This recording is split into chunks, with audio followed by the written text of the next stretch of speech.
Hello everyone, welcome to my channel SW Metro official channel. Meri Brown's world came crashing down the moment the courtroom went silent, and the judge's gavel fell, signaling the entrance into evidence of something no one expected to see, not the public, not the sister wives' fanbase, and certainly not Meri herself. Her private journal, pages of handwritten confessions, heartbreak, rage, and long-suppressed truths that were never meant to escape the safety of locked drawers, suddenly became the centerpiece of a legal battle that was already tearing apart what remained of the once famous plural family. And if the leak itself was devastating, the aftermath was even more shocking, because while Meri stood frozen in humiliation as excerpts of her most personal reflections were read aloud, it was Janelle, normally steady, reserved, and careful about her words, who delivered the blow that no one could have prepared for. A live revelation so raw and so explosive that it instantly set social media on fire, had court reporters scrambling to rewrite their copy, and sent shockwaves not just through the Brown family but through anyone who had followed their complicated saga for years, because in that single live-streamed moment, the veil was ripped off, exposing the tension, bitterness, and betrayal that had been simmering under the surface long before cameras ever stopped rolling on TLC's hit show. The journal itself was a Pandora's box. Scrawled entries dating back years painted a portrait of Meri as both victim and silent observer, a woman who had been gaslit, sidelined, and emotionally abandoned by Cody, but who also admitted in chillingly candid moments that she sometimes wanted to walk away entirely, not just from the marriage but from the family unit itself, with one particularly haunting entry describing how she imagined herself disappearing into the night without telling anyone. Changing her name, starting fresh in a new state where no one would ever know she was once part of a polygamous empire that crumbled under the weight of jealousy and control. But as shocking as those admissions were, they paled in comparison to what Janelle revealed in real time, when she interrupted the legal back and forth between attorneys to confirm something fans had long speculated but never had proof of, that Cody and Robin had conspired, behind the backs of Meri, Janelle, and Christine, to leverage the family's collective finances not only to secure Coyote Pass but also to secretly funnel funds into paying off debts that weren't disclosed to the rest of the wives, and that Meri's journal was the first piece of real evidence that hinted she had known parts of this plan years before, writing cryptically about the financial betrayal that no one is brave enough to name out loud. The courtroom gasped as Janelle's steady voice cut through the static of the live stream microphones, and the judge himself leaned forward, recognizing that this wasn't just family drama anymore but potential financial misconduct with legal consequences. And in that tense silence, Meri's face burned with a mix of vindication and devastation, because while her words were never meant for public eyes, the fact that Janelle corroborated them live meant that her suffering, her paranoia, her scribbled confessions about being pushed aside and ignored, were no longer dismissed as the ramblings of a scorned wife but rather as early warnings of a conspiracy that the others had been too afraid to admit.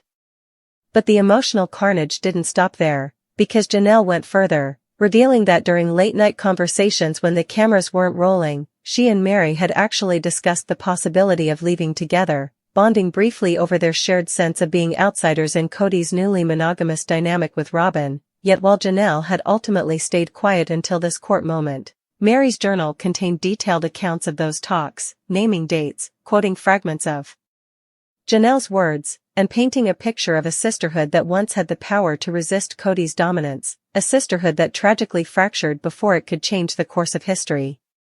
As excerpts were read aloud, entries about Meri's suspicion that Robin manipulated Cody's decisions, her heartbreak over being excluded from family discussions, her fears that the children would turn against her under the weight of Cody's narrative, the live stream comment sections exploded with sympathy and outrage, fans typing in all caps about how they finally saw the real Meri, raw and unfiltered, while others accused her of weaponizing her pain, but nothing compared to the moment when Janelle, her voice trembling but firm, declared that she had kept silent for too long, that seeing Meri's most vulnerable thoughts exposed in court was the final straw, and that she could no longer deny that the Brown family empire wasn't just broken by neglect and jealousy but by outright deception, because in her own words, "We were robbed, of money, of trust, of years of our lives, and the proof has been sitting here in Meri's journal this whole time."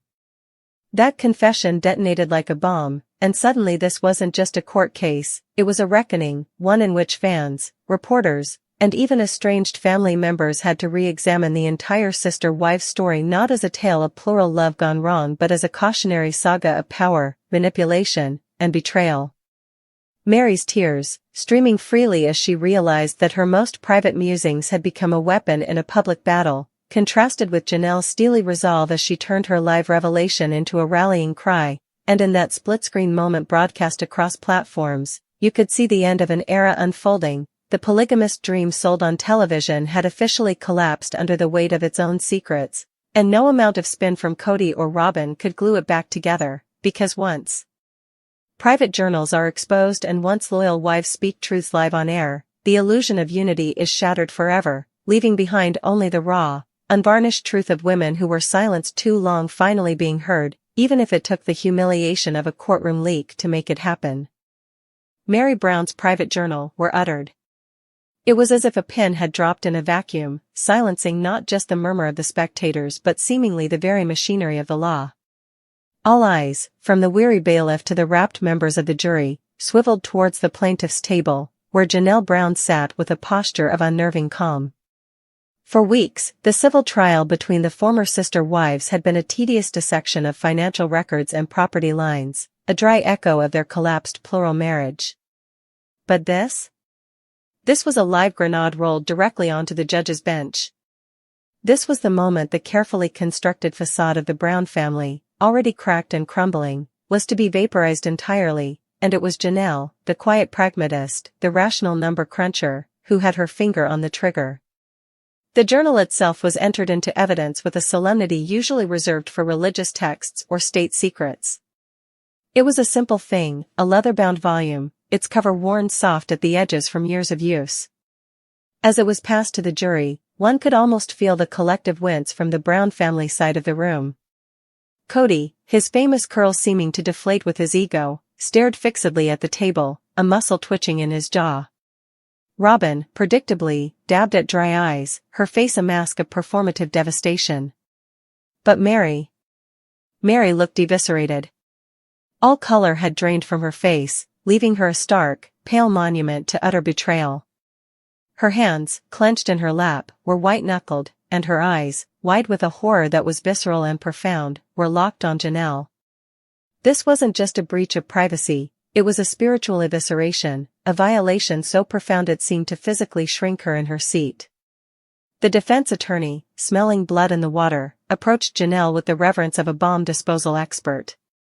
"Mrs. Brown," he began, his voice a low, respectful rumble that only amplified the tension. "Can you please explain to the court the nature of this document and how it came into your possession?" Janelle adjusted the microphone, her demeanor not triumphant, not vengeful, but chillingly matter-of-fact, as if she were explaining a particularly complex grocery budget. She revealed that during the chaotic period of the family's move from Las Vegas to Flagstaff, amidst the tangled web of shared possessions and packed boxes, the journal had been accidentally mixed in with a crate of her own books. She claimed she had intended to return it unread, but then, as the financial disputes between them began to intensify and Meri's claims about her contributions grew, in her words, increasingly divergent from reality, she felt compelled to seek clarity. It was a cold, calculated justification that made the violation seem almost logical. Then came the reading. Selected passages, chosen with devastating precision, were displayed on the court monitors. The sterile, typed words could not conceal the raw, aching emotion bleeding from Meri's own handwriting. This was not the stoic, often awkward woman presented on television. This was a soul laid bare in its most desperate, lonely, and furious state. The entry spanned years, creating a devastating timeline of a marriage's slow, agonizing death. Early passages spoke of hope, of longing for a reconciliation with Cody that everyone but her could see was already dead, describing elaborate plans to reignite his spark that were so painfully earnest they were excruciating to hear read aloud in a public forum. Then came the bitterness, sharp and acidic, directed not just at Cody, but at Robin, who she referred to in one entry as the sobbing siren, whose every tear was a calculated naval engagement designed to shipwreck the rest of us. But the true earthquake, the revelation that sent a shockwave through the courtroom and, undoubtedly, through living rooms across the country, was not about romance or rivalries. It was about money, Janelle's legal strategy became horrifyingly clear. She was using Meri's most private insecurities to dismantle her financial claims. One passage, dated just after the sale of the Las Vegas homes, detailed Meri's private fury at the family's financial structure. She wrote of being the first and most profitable revenue stream due to her early and relentless work in building the family's MLM ventures, claiming she had personally funded a significant portion of the down payments on the Vegas properties, a fact she felt had been conveniently forgotten. She lamented being bled dry for a family that sees me as an ATM with a lonely heart, and in a staggering, cynical passage, she confessed to leveraging her public narrative of victimhood for financial gain, admitting that playing the loyal, abandoned wife was good for business and kept the sympathetic commissions rolling in from her loyal legions of online customers. The live news cameras, stationed at the back of the room, captured every micro-expression. The journalists were frantically typing, their headlines writing themselves in real time: sister-wife stunning betrayal, Meri's journal, lies, money, and heartbreak. Janelle sat through it all, her face a placid lake, absorbing the tsunami she had unleashed. She wasn't there to win sympathy, she was there to win a judgment. And in that moment, she was proving that the most dangerous person in any conflict is not the one who wears their heart on their sleeve, but the one who quietly collects information, waits for the perfect moment, and views emotional devastation as a justifiable tactical move. For the Browns, this was an extinction-level event. Cody's carefully cultivated image of patriarchal control was revealed to be a joke, a performance for a man whose wife saw him as a neglectful, sparkless partner. Robin's victimhood was exposed as a strategic masterstroke in the eyes of her rival. The entire foundational myth of their plural marriage, the unity, the shared purpose, the love should be multiplied, not divided mantra, was exposed as a lucrative fiction, a brand built on a carefully edited reality show that had just had its raw, unflinching director's cut played in a court of law. The public would never see them the same way again. How could they? The curtain had been pulled back, and the wizards were exposed as flawed, broken, and utterly human, engaged in a bitter war of finances and hearts. As the hearing concluded for the day, the silence was heavier than any noise. Meri stood on